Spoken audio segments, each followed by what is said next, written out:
तो application of derivative में हमने पहला टॉपिक लिया है rate of change of quantities. उसमें 2 वीडियोस दे रहे हैं और दोनों का एक ही लक्ष्य है कि हम सारे इंपॉर्टेंट पार्ट्स ले लें। तो एक वीडियो पार्ट 1 आपके सामने है, ये पार्ट 2 में पहला सवाल है।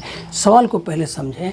ए particle moves along the curve 6y बराबर x³ + 2। Find the point on the curve at which y coordinate is changing 8 times as fast as x coordinate.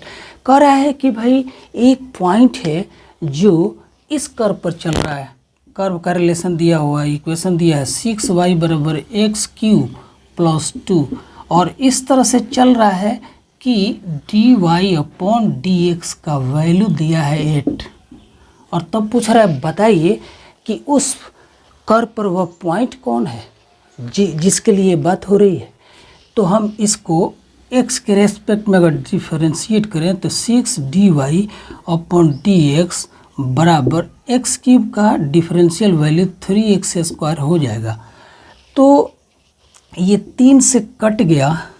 हम कहेंगे कि रिलेशन लिया कि x² बराबर है 2 इंटू इतना और 2 इंटू dy/dx का वैल्यू 8 दिया है बराबर x² हो गया। तो हम कह सकते हैं 8 दूना 16 या 16 को लिखा जा सकता है +-4 होल स्क्वायर।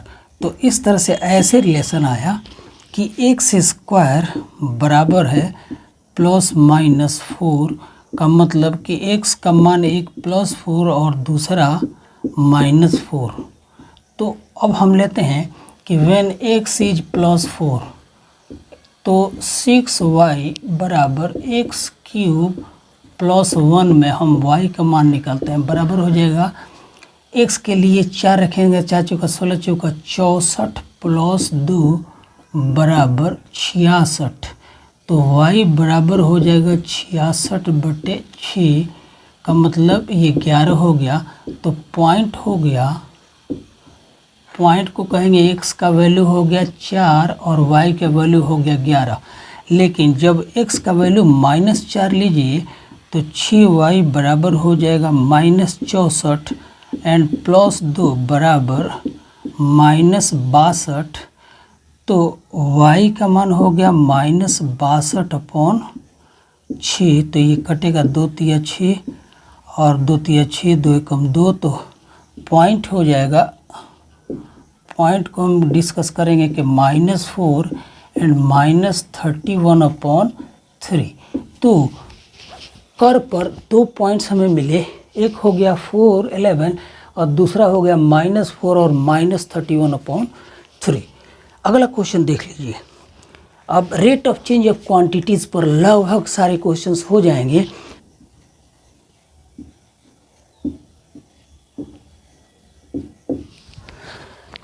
इस क्वेश्चन को ले लीजिए दोस्तों। इस क्वेश्चन में दिया है the radius of air bubble is increasing at the rate of 1/2 metre per second.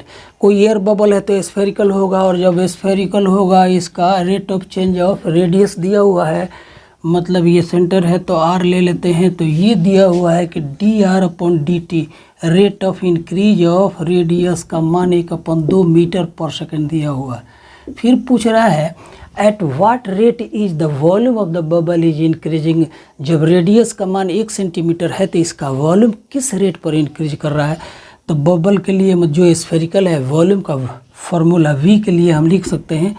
आप जानते हैं कि गोले का वॉल्यूम होता है 4/3 πr³ होता है और इसको t के रेस्पेक्ट में डिफरेंशिएट करें तो dv/dt बराबर 4/3 पाई कांस्टेंट हो गया और r का डिफरेंशियल वैल्यू 3r² और dr/dt हो जाएगा। और हमसे यही पूछा जा रहा है व्हेन रेडियस इज 1 सेंटीमीटर।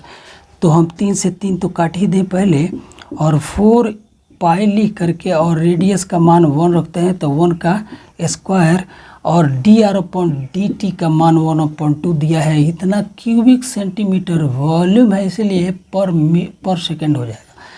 तो इसको 2 से काट दिया जाए तो ये 2 पाई क्यूबिक सेंटीमीटर पर सेकेंड इसका आंसर आ गया।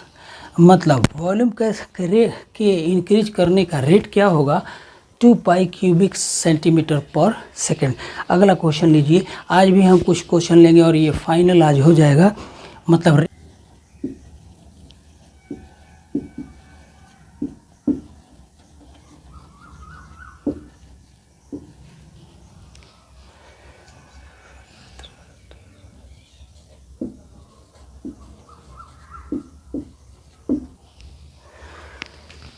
दोस्तों ये तीसरा क्वेश्चन हो गया। इस क्वेश्चन में दिया है कि बैलून है जो स्फेरिकल ही रहना चाहता है और इसका वेरिएबल डायमीटर है जिसका मान 3.22x + 1 है।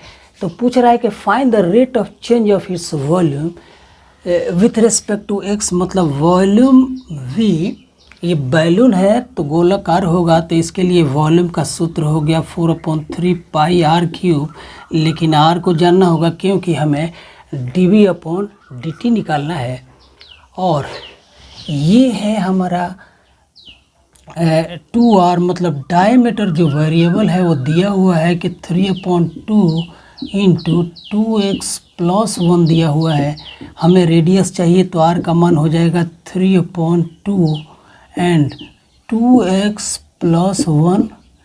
तो dr/dt या dr/dx निकालें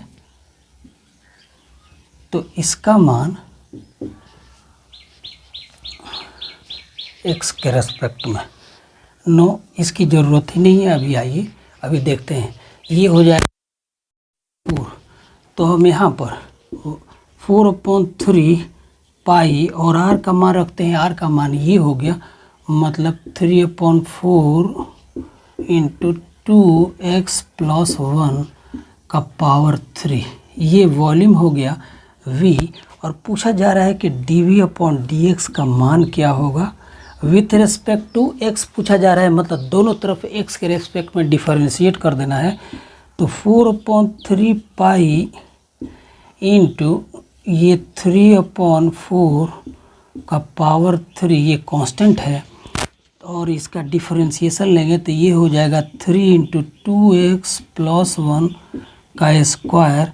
और फिर ये 2x + 1 को डिफरेंशिएट करेंगे तो 2 आ जाएगा। तो dv/dx का मान इतना आ गया। आप सिंप्लीफाई करें तो ये 3 से 3 कट जाएगा और यहाँ पर 4 का पावर 3 है और 3 का भी पावर 3 है यहाँ। तो एक पावर काट देते हैं इससे और एक पावर बच गया। तो अब ये एक पावर कट गया 2, तो 4 × 4, तो ये 2 से कटेगा, 2 बच गया, बराबर 3 3 27/4 दूना 8 और तब हो गया 2x + 1 होल स्क्वायर। तो फाइनल रिजल्ट ये हो गया। नंबर 4 है, इसमें दिया है the rate of change of area of a circle with respect to its radius at r = 6 centimetre is how much. का मतलब अगर कोई सर्कल है तो उसका एरिया के लिए फार्मूला होता है πr²। और हमसे पूछ रहा है कि विथ रिस्पेक्ट टू रेडियस, मतलब dA/dr, मतलब ये कि r के रेस्पेक्ट में हमें डिफरेंशिएट करना है। और dA/dr का मान कितना होगा जब रेडियस का मान 6 सेंटीमीटर हो। तो इसको डिफरेंशिएट करते हैं हम r के रेस्पेक्ट में, तो 2 पाई r हो जाएगा और r का मान 6 रख देते हैं। तो 2 पाई × 6 बराबर 6 दूना 12, 12 पाई स्क्वायर सेंटीमीटर पर सेंटीमीटर। तो इस तरह से इस क्वेश्चन का सेंटीमीटर पर सेंटीमीटर होना चाहिए। अगला एक और क्वेश्चन, 5 क्वेश्चन हो जाएगा। तो क्वेश्चन 2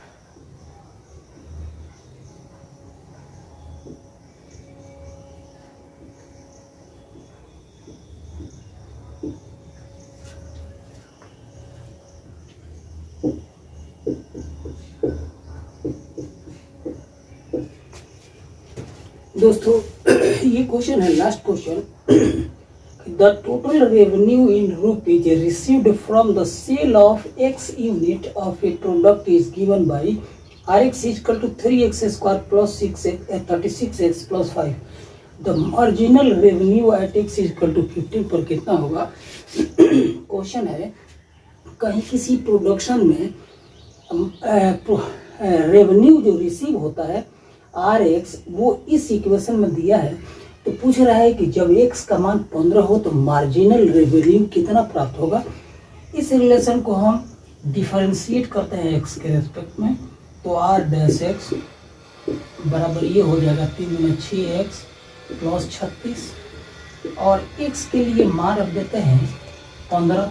दिया है कि आर डैश एक्स मतलब revenue obtained at x equal to 15 कितना होगा, यही पूछ रहा है। तो 6 इंटू 15 प्लस 36 बराबर 15 छक 15 और 6 36 3 6 और 3 9 90 प्लस 36 बराबर 6 9 3 12 126 होगा।